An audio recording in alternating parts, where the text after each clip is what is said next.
Menjadi seorang ibu mempunyai batasan usia pada umumnya adalah 20-35 tahun, tentunya usia reproduksi. Tetapi ada literatur yang mengatakan dimulai dari 18 tahun, kemudian ada yang mengatakan juga 19 tahun, ada juga yang mengatakan 20 tahun, dan ada juga yang mengatakan 22 tahun. Berdasarkan sumber yang berbeda.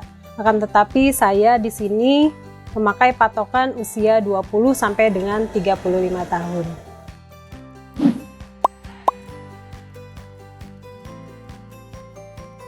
Kehamilan yang sehat tentunya diawali dengan screening pranikah. Pada pasangan didapatkan apakah pasangan tersebut mempunyai riwayat penyakit yang dapat ditularkan atau menularkan.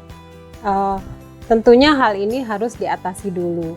Berlanjut pada pernikahan, kemudian jika memang kedua pasangan tersebut menginginkan memiliki anak, tentunya seorang calon ibu menjalani kehamilan harus sehat. Nah, tentunya di sini diperlukan persiapan perencanaan pada kehamilannya.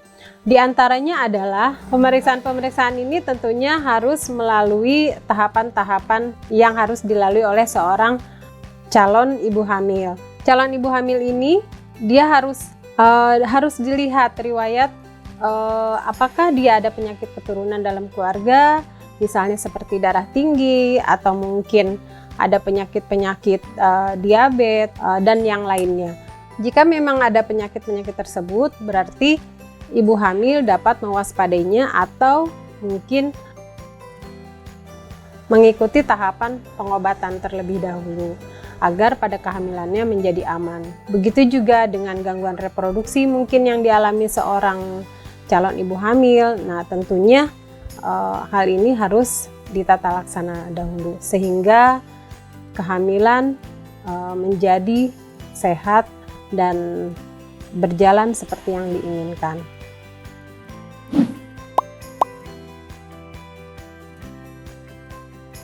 Kemudian apa sajakah minuman yang disarankan atau makanan yang disarankan dalam mempersiapkan kehamilan? Tentunya adalah makanan dan minuman yang sehat. Makanan yang sehat di sini makanan yang mengandung mikronutrien, tentunya asam folat ya. Kemudian Fe atau penambah darah atau mungkin zat besi, kemudian vitamin C, kemudian vitamin A dan zinc. Kenapa di sini diutamakan adalah asam folat nomor 1? Karena asam folat yang bagus, yang cukup adalah untuk menghindari hal-hal kecacatan pada anak ya. Jadi insya Allah kalau ini dikonsumsi oleh seorang ibu dalam mempersiapkan kehamilannya, tentunya kehamilannya akan sesuai yang diinginkan.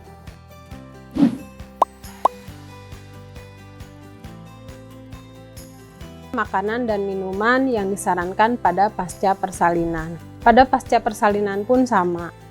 Makanan tentunya harus yang tinggi serat karena ibu setelah melahirkan tingginya hormon progesteron, terus tiba-tiba ada perubahan tentang hormon tersebut.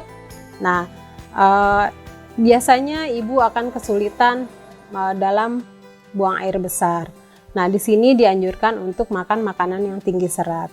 Kemudian ditambah dengan asam folat lagi. Nah, asam folat harus cukup. Kemudian proteinnya juga harus cukup. Tentunya untuk pemulihan alat-alat kandungan dan untuk persiapan ASI yang diberikan kepada bayinya.